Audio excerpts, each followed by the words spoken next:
Patriotism is when love of your own people comes first.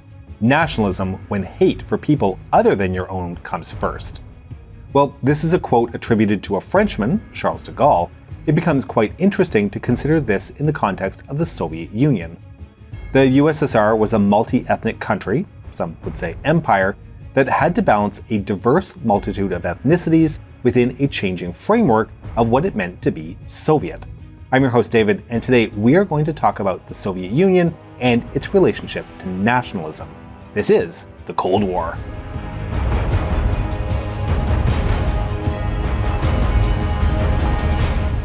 And like the Cold War, the news we get is often sensationalized or partisan, with news outlets driven by financial need to get clicks on a headline. Echo chambers are being created where neighbors don't see the same information on the same news story, creating divisions. Thankfully, Ground News is attempting to solve this issue. Ground News is a first-of-its-kind website and app that lets you compare how any news story is being covered across the political spectrum. And it's not just a news aggregator, it's a tool with a ton of easy-to-use features to help you be more confident you're getting the full picture. Follow the issues and places you care about most, and use the bias distribution chart to show you which media outlets are reporting on an issue and where these outlets fall on the political spectrum. Our favorite feature is the blind spot feed, where you can see stories that are underreported by either side of the political spectrum, essentially giving you a behind-the-scenes peek into how the media really shapes history.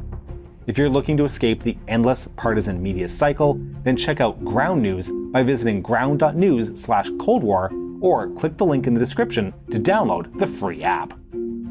Nationalism can be defined as an ideology that emphasizes loyalty, devotion, or allegiance to a nation or nation-state, and holds that such obligations outweigh other individual or group interests. Marxism, however, rejects nationalism, characterizing it as a bourgeois ideology. In Marxist theory, nations are expected to disappear as communism becomes ascendant. But Marxism also recognizes that was going to take quite some time to occur. So the Soviet government needed to strike a balance to create a framework that could accommodate both the advancement of the new Soviet citizen as well as persistent nationalist sentiment. The founder of the USSR, Vladimir Lenin, once called the Russian Empire the prison of the peoples. Following the collapse of the empire, those prisoners, from Poland and Finland in Europe, to the peoples across Central Asia, to the Pacific, and everywhere in between, looked for ways to assert their independence, or at least autonomy. As the Civil War raged across Russia and the former empire, the approach that the Whites took was quite different than that employed by the Reds. The White Guard continued to see Russia as united and indivisible, and had no plans to tolerate the independence of nations they saw as being part of Russia, as many had been for centuries. The Bolsheviks, on the other hand, saw this nationalism as a tool that could be used to advance the revolutionary cause and their aims in the Civil War. To help win over non-Russians to the Red Army, the Bolsheviks endorsed support for self-determination for those non-Russians. They were taking advantage of Great Russian chauvinism that had been endemic in the empire. Great Russian chauvinism was an early Soviet concept promoted by men like Lenin and Stalin that held that the dominant exploiting classes of the nation holding a dominant sovereign position in the state, declaring their nation as the superior nation. That definition is from the Great Soviet Encyclopedia, by the way. Basically, it was the idea that in the empire, ethnic Russians were dominant and would remain so over other ethnic groups. On the 21st of November 1917, the Soviet government adopted the Declaration of the Rights of the Peoples of Russia, recognizing the equality and sovereignty of the peoples of the Russian Empire, recognizing their right to self-determination, and pledged to abolish all ethnic and religious-based privileges. Now, as most of you are fully aware, despite this declaration, after the Bolsheviks won the Civil War, they went on to destroy nascent independent republics across the Caucasus, Belarus, and Ukraine, occupying them and much of the former territory of the Russian Empire, including parts of Poland and Finland. Now, the Soviet Union was formally established in December 1922, with the largest national territories joining the Union as de jure independent republics, each of which had the right to secede. Smaller national territories became autonomous units within the Union republics. In the early years, the Soviet government pursued a policy of accelerating the social, economic, political, and cultural development of what it considered to be backward ethnic groups. It also stated its rejection of the assimilation of the peoples of the Soviet Union. It was a policy that envisaged support towards the education of local party and professional cadres, of mass schooling and literacy campaigns, the creation of written alphabets for ethnic groups and languages that did not have one, as well as other policies designed to push different nations towards faster modernization. So, what did this include? Well, for example, Turkic nations were encouraged to switch to the Latin alphabet, seen as more modern, but not linked to Cyrillic and its association to Russification. In other areas, ethnic quotas for both university admissions and state workplaces were set. These policies were widely known as Modernizacija, or nativization, although the historian Dr. Terry Martin has dubbed it the Affirmative Action Empire. Modernizacija aimed to provide legitimacy and support for the Soviet government in the peripheral regions of the fledgling country, demonstrating its advantages over the now defunct Russian Empire. It also hoped to show higher standards of living and greater representation and opportunity in regions that were so-called divided nations. Ethnic nations like Azerbaijan, Ukraine, and Belarus had significant populations living across borders outside of the Soviet Union. It was hoped that Modernizacija would help to encourage these populations to move across the border into the Soviet Union. There was an acute need from Soviet leadership to rapidly modernize the country. There was a tremendous gap in the level of development between major urban centers like Moscow and Leningrad and the rural areas of the Union republics, which were almost entirely agrarian. This lack of development, combined with the size of the Soviet Union, meant that there were entire regions, especially in the early days of the Soviet Union, which were hardly impacted at all by policies directed from the center. But despite this not insignificant obstacle, the goal of modernization and the building of communism required the mobilization of the entire state. As a starting point, educating the populace to provide everyone with at least a basic level of literacy became a primary goal. Not only was it required to spread the teachings of the new state and its associated policies, but a literate populace was a more mobile and productive one, able to shift their resources to where they were needed in the state. Okay, so you'll recall I mentioned a few minutes ago about how Soviet policy during and after the Civil War was to recognize and support the development of both national and ethnic groups across the new country. Well, tied to this was the creation of national elites, who were not only leaders in their ethnic and national communities, but were also deeply loyal to the state. During the 1920s, the Bolsheviks made the decision to recognize each of the 169 recognized nationalities, each with their own official language and alphabet. In some cases, these were languages that were already widely accepted as national languages, while in other cases, it was the most popular spoken dialect of an ethnic group that was chosen. Now, the mass education that was undertaken was conducted in both the national language of the region as well as in Russian in order to ensure a lingua franca across the country. Cultural programming, including novels, poems, and films, were created in these languages, as were newspapers. Writers, filmmakers, poets, scholars, and artists working in these languages became members of the national elite. Histories were written taking revolutionary heroes of past eras, especially progressives and reformers, and not only glorifying them, but transforming them into the cornerstone of national histories.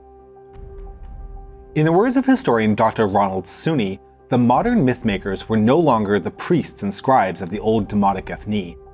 Their place was taken by the purveyors of language, the poets and philologists, lexicographers and grammarians, historians and novelists, academics and journalists, and lawyers whose raison d'etre derived from a capacity for critical discourse and for linguistic meanings.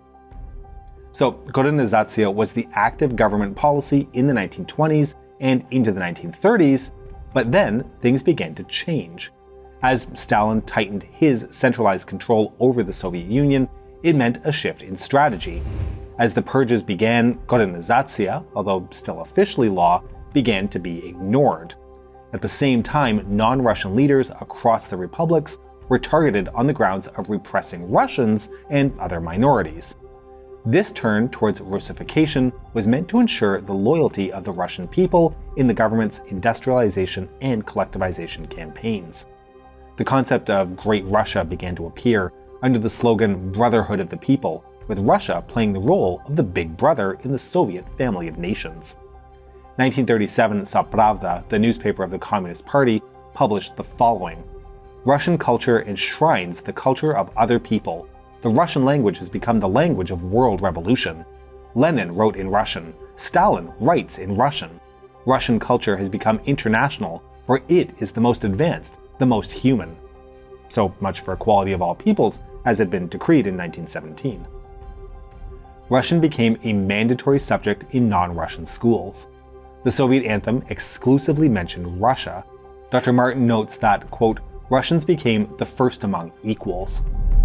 Tsars like Ivan the Terrible and Peter the Great, Russian military leaders like Suvorov, Kutuzov, and Alexander Nevsky, writers such as Pushkin and Tolstoy, all figures who used to be vilified as the remnants of a past era, started to be glorified once again. Almost all written languages were forced to shift to Cyrillic script. Russification became a policy that persisted through the Great Patriotic War and beyond. Okay, so that was the change in policy from the center. Good for Russians, not so good for non-Russians. And how was all this received? You probably don't need 3 guesses to figure it out. The gradual Russification, the injustices accompanying both industrialization and collectivization, which included what many see as famines targeted at specific ethnic communities, the purges, which resulted in the murder of thousands of national elites and intelligentsias from both the pre-Soviet and Soviet generations. All of these increased anti-Soviet resentment. But although this resentment manifested itself in things like Ukrainian nationalists organizing themselves into military units to fight against the Soviets during the Second World War, the majority of Soviet citizens remained loyal to the state and to Comrade Stalin. For many, however, this loyalty was misplaced as waves of repressions took place during the war. 61 nations and ethnic groups found themselves subjected to deportations of varying scales, accused of unreliability, treason, and even collaboration with the fascists. Millions of Crimean Tatars, Chechens, Ingush, Kalmuks, Balkars, and others were deported to Central Asia, dumped into unfamiliar settings with little provision for their well-being. Up to 46% of all deported Crimean Tatars died in the first year and a half after deportation. Even Crimean Tatar soldiers, returning from the front at the end of the war, found themselves being deported to the east. In the lands that had been emptied, ethnic Russians were relocated to repopulate those territories. It took until Khrushchev's ascension to power for these nationalities to be rehabilitated, but even then, many nations took years to win the right of return to their original homelands, including the Crimean Tatars and Meshetian Turks. For the Jews and the Volga Germans, they struggled for decades for the ability to leave the Soviet Union altogether, to permanently relocate to Israel and to Germany. These nationalist movements began a process over the coming decades that would put so much strain on the very fabric of the Soviet Union that it would eventually rip it apart. The Crimean Tatars were among the first to mobilize, creating mass petitions, holding meetings with Soviet officials, and even staging public protests, all as a means to put pressure on the government. But they were not alone. In the wake of the Great Patriotic War, small or marginalized groups began to organize. Ukraine became a hotbed of nationalist movements, with the ultra-nationalist Ukrainian Insurgent Army, the UPA, carrying out an armed insurgency in the western portion of the republic into the 1950s. In addition to the UPA were dozens of smaller organizations demanding Ukrainian independence and for the Soviet government to respect their national aspirations. May 22nd, the anniversary of the transfer of the ashes of the great Ukrainian poet Taras Shevchenko from Russia to Ukraine, became a day of commemoration and gathering for Ukrainian patriots. These gatherings included public demonstrations at the statue of Shevchenko in Kiev, despite the efforts of the authorities to disperse them. In the Baltic republics annexed by the Soviet Union in 1940, a drawn-out and bloody resistance was carried out against the Soviet regime. Known as the Forest Brothers, their resistance would carry on throughout the 1940s and into the 1950s. In Lithuania alone, the casualty estimates ranged anywhere between 50,000 and 270,000 people, with an additional 350,000 Lithuanians being deported to the east. The story of Lithuanian resistance is well embodied by the story of Petras Paulaitis. Starting in 1941, Paulaitis took up arms against the Red Army occupiers until the next year when he joined the resistance against the German occupation. In 1944, Paulaitis renewed his struggle against the re-occupying Red Army, even editing the newspaper of the resistance for freedom. In 1946, he was caught and sentenced to 25 years for his crimes against the Soviet Union, but was amnestied and released in 1957. It only took until 1958 for him to be re-arrested for anti-Soviet activities, and he was once again sentenced to 25 years. He was released in 1983 at the age of 79, having spent 35 years in prison for 6 years of working towards an independent Lithuania. Lithuania, and the Baltics in general really, continued to be a thorn in the side of the communist regime. Even after the suppression of the Forest Brothers, cases of anti-Soviet and pro-Lithuania activities cropped up. November 2, 1956 saw students in Vilnius and Kaunas openly protest the Soviet invasion of Hungary. In 1972, thousands gathered in Kaunas to protest not being allowed to attend the funeral of 19-year-old Romas Kalanta, who himself had burned himself alive in protest of the Soviet occupation of Lithuania. A few days after that event, many Lithuanians refused to stand for the Soviet anthem played at a volleyball tournament being hosted in Vilnius. Staying in the Baltics but moving north into Estonia, a region renowned for beer brewing and a baffling grammatical structure, nationalism created some challenges that would come to the forefront after the collapse of the Soviet Union. Estonia had been heavily hit by both deportations and repressions following the collapse of the Forest Brothers movement.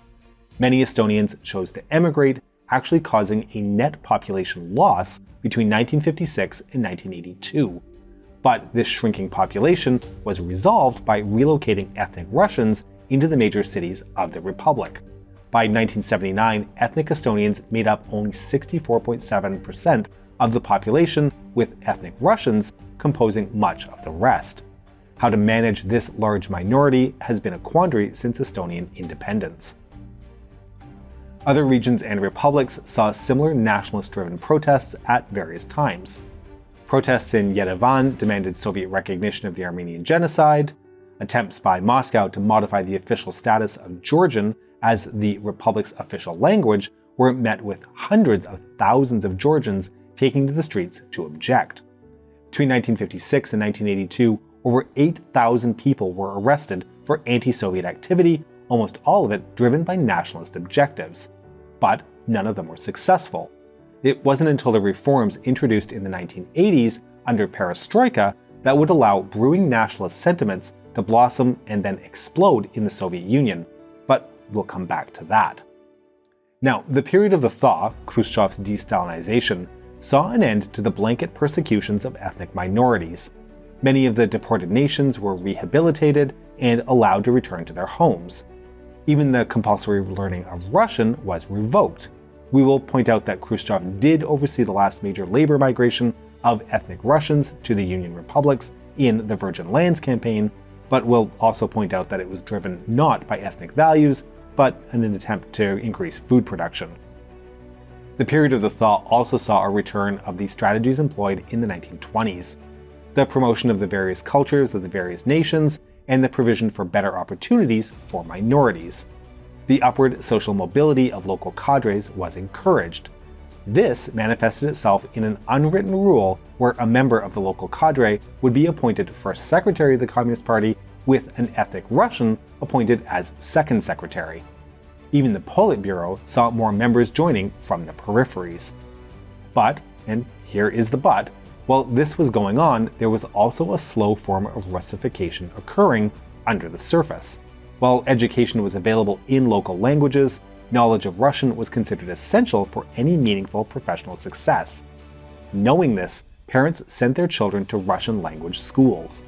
The result was that the emerging political and social elites in the Union republics spoke Russian as a first language. So where did that leave the question of nationalism in the Soviet Union during the Cold War period?